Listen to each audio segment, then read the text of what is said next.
दुनिया के सबसे ताकतवर देशों के राष्ट्राध्यक्ष इस जगह पर बैठे, जहां पर मैं बैठा हूं, यहां जो तस्वीरें होंगी, हम कह सकते हैं कि अमेरिका के प्रेसिडेंट की तस्वीर होगी। यहां पर अलग अलग लोग यहां पर आए होंगे, खुद प्रधानमंत्री नरेंद्र मोदी यहां पर मौजूद रहेंगे।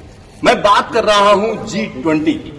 G20 के लिए जो समिट रूम बनाया गया है वो हम आपको दिखा रहे हैं। शानदार है, जबरदस्त है ये समिट रूम, और यहां पर जो तैयारी की गई है वो हम आपको दिखा रहे हैं।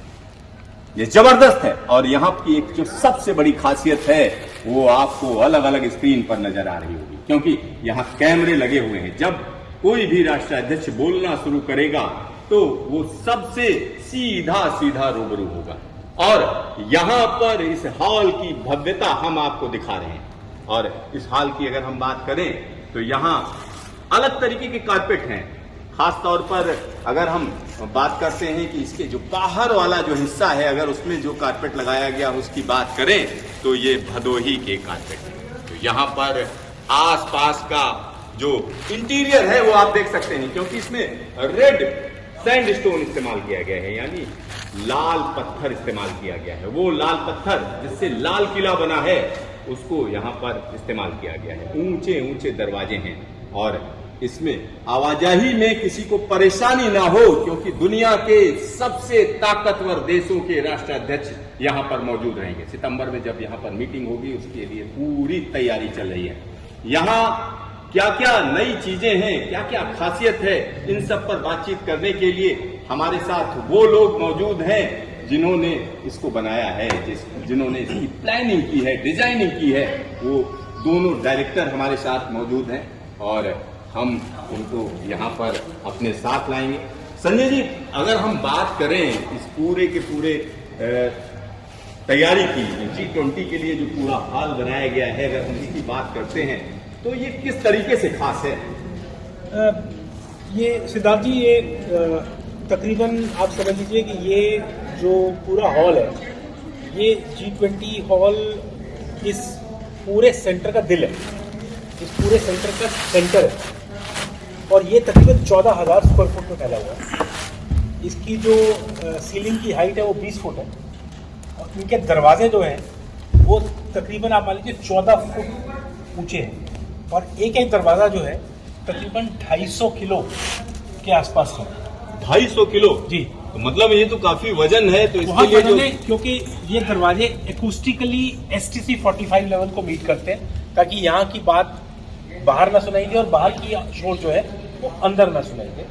और ये 2 आवर फायर रेटेड है, ताकि प्रोटेक्शन पूरी रहे। इसलिए ये दरवाजे जो है, तो और इतने बड़े साइज है इनके, तो ये 250 किलो के दरवाजे हैं। और इसके लिए जो हमने इनके जो हिंजेस डिज़ाइन किए उसको CBRE में टेस्ट करवाया गया इस लोड के लिए, ताकि ये ठीक से काम करे। इसलिए आप देखेंगे कि इतना भारी दरवाज़ा है, लेकिन आप एक हाथ से हल्के तरीके से खोल लेते हैं। पहली चीज़ ये होगी। दूसरी चीज़, ये जो पूरा का पूरा हॉल है, इसमें एक बड़ी यूनिक चीज़ है। आप देखेंगे कि आप जानते हैं कि जितने हार्ड सर्फेसेस होते हैं, स्टोन सरफेस होता है, उससे नॉइज़ में इको क्रिएट होती है, एकूस्टिक्स जो है बड़ी डिफिकल्ट हो जाती है। लेकिन फिर भी इन पूरी वॉल्स में आप देखेंगे सब जगह रेड सैंडस्टोन और वाइट सैंडस्टोन की जालियाँ, उसकी क्लैडिंग वगैरह लगी हुई है, और ये सारा हार्ड सरफेस है, सारा हार्ड सरफेस है। अब उस सिनेरियो में आप एकूस्टिक्स कैसे हैंडल करेंगे, वो अपने आप में एक बहुत बड़ा चैलेंज है। तो अगर आप देखेंगे हमारी जो सीलिंग है वो पूरी फैब्रिक की है, ये पूरा एकूस्टिक फैब्रिक है, स्पेशल एकूस्टिक फैब्रिक है, ताकि हम एकूस्टिक्स को इसको प्रॉपर्ली कंट्रोल कर पाएँ। तो पूरा हमारा जो कारपेट है वो एक एस्थेटिक्स और सुंदरता के पॉइंट ऑफ व्यू से तो इम्पोर्टेंट है ही है, लेकिन ये एकूस्टिक्स में भी हमें हेल्प करता है। जो बीच में 12 कश्मीरी कारपेट्स हैं, जो देखने में आपको लगेगा जैसे एक जैसे हैं, लेकिन एक्चुअली ये लगते एक जैसे हैं, है सारे डिफरेंट, सब में अलग अलग थीम है। ये भी हमारे को एकूस्टिक्स में हेल्प करते हैं। प्लस ये जो पूरा लाइटिंग सिस्टम है, ये पूरा लाइटिंग सिस्टम डिफरेंट फंक्शंस के हिसाब से डिज़ाइन है, ताकि अगर हम इसको डिम करना चाहें तो हम इसको डिम कर लें, सिर्फ अगर शैंडलियर चलना चाहे तो शैंडलियर चल जाए, अगर पूरा लाइट अप करना है जब लंच वगैरह हो रहा है तो वो हो जाए। तो ये lighting system state of the art है। आप ऊपर देखेंगे तकरीबन 10 कैमरे लगे हुए हैं। ये सारे कैमरे जो हैं सीलिंग में लगे हुए हैं। ये कैमरे सीलिंग के अंदर चले जाते हैं इनको आप बाहर निकाल लीजिए, इससे आपकी पूरी पिक्चर कैप्चर हो जाती है।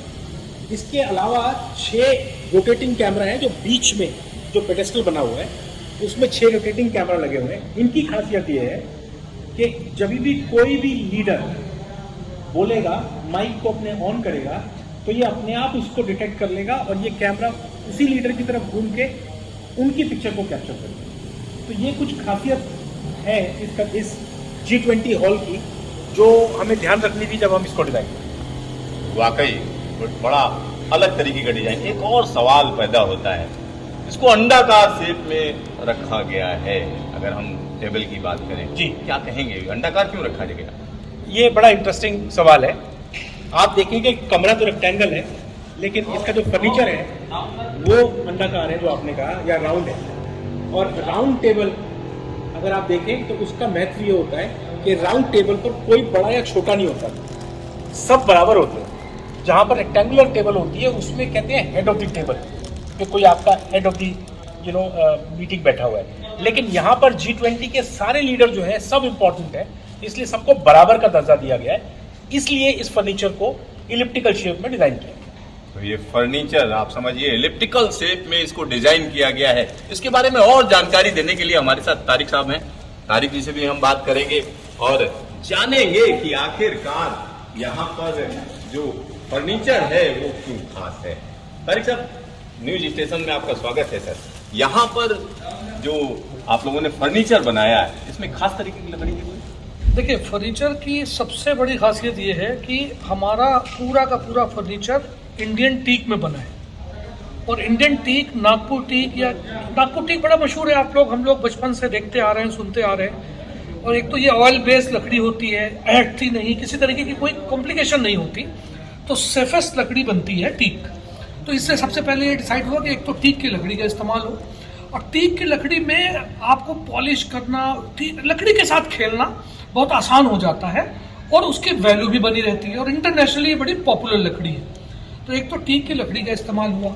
फिर हमारे सारे फर्नीचर इंडिया में बन रहे थे, तो इंडिया में जो मशीनरीज थी उनकी हमारी बड़ी रिसर्च हुई, स्पेशल मशीनरी वाली कंपनीज ढूंढी गई, उनके साथ ढूंढ ढांढ के फिर हम लोगों ने ये काम शुरू किया था। क्योंकि डिज़ाइन तो आप कर लेंगे, अगर वर्कमैनशिप अच्छी नहीं हुई, अगर टीम अच्छी नहीं हुई, तो आपका डिज़ाइन फेल हो जाएगा। तो अच्छी टीम लाने के लिए भी हमने एक बड़ी लंबी चौड़ी रिसर्च की थी, और फाइनली फिर वो टीम ढूंढी जिससे हमने ये सबने लकड़ी का काम करवाया। जब G20 की बात करते हैं तो खुद प्रधानमंत्री नरेंद्र मोदी का काफी इंटरेस्ट है, एक एक चीज को बारीकी से देख रहे हैं। तो जो हम कह सकते हैं कि डिजाइन फाइनल करना और छोटी छोटी चीजों के लिए भी क्या प्रधानमंत्री की तरफ से निर्देश आते थे? देखिए, इसमें बहुत लोगों का योगदान रहा है। प्रधानमंत्री का तो ये भाई उनका तो कॉन्सेप्ट ही था, प्रधानमंत्री की तो सोच थी कि हमें G20 भारत में करना है। तो प्रधानमंत्री ने जब सोचा कि जो G20 भारत में करना है, तो सबसे पहले उन्होंने जो ऑफिसर्स एसोसिएटेड लोग थे उनको लगाया कि भाई G20 हॉल बनना है। डायरेक्शन मिलने के बाद जब फाइनली इसका एक कंपटीशन हुआ, और कंपटीशन होकर जब आर्किटेक्ट का सिलेक्शन हुआ, ये इंटरनेशनल कंपटीशन था, फॉरेन आर्किटेक्ट्स के साथ इंडियन आर्किटेक्ट्स ने कोलैबोरेट करके बिड किया था। तो उसमें हम लोग उस कंपटीशन को जीते थे, और हमारे साथ एडस सिंगापुर करके एक कंपनी थी जो हमारे साथ थी। तो हमने जब ये इसका कॉन्सेप्ट बनाया, जिसके आधार पे हम ये जब प्रोजेक्ट जीते, उसके बाद से आज तक सारे बड़े कॉमर्स मिनिस्ट्री का बड़ा योगदान रहा, पीएमओ का, सभी का योगदान है, सबके इनपुट हमें लगातार मिलते रहे। तो ऑब्वियसली वो सारे इनपुट कहीं ना कहीं प्रधानमंत्री से ही होके आते होंगे, या प्रधानमंत्री की आशीर्वाद से ही आते होंगे। तो इनपुट तो पूरे भारत सरकार। वाकई अगर हम इस आयोजन की बात करें तो एक बड़ा आयोजन हो रहा है। ये आयोजन छोटा नहीं है, भारत की ताकत को दिखाता है। और यहाँ पर G20 का जो समिट हॉल है वो भी दिखा रहा है कि भारत की कारीगरी क्या है। भारत जिसको आत्मनिर्भर भारत की एक नई पहचान मोदी सरकार ने दी है, उसका स्टाम्पिंग क्या होती है। यहाँ पर जो लकड़ी है वो नागपुर टीक है। साथ ही साथ यहाँ के कारपेट की अगर हम बात करें तो भदोही के कारपेट हैं और कश्मीर के कारपेट हैं। यानी भारत की एक एक कारीगरी को यहाँ पर दिखाया गया। और यह जब समिट यहाँ पर होगी तो कहीं ना कहीं भारत की एक ताकत का संदेश पूरी दुनिया में जाएगा। Siddharth, news station, Delhi.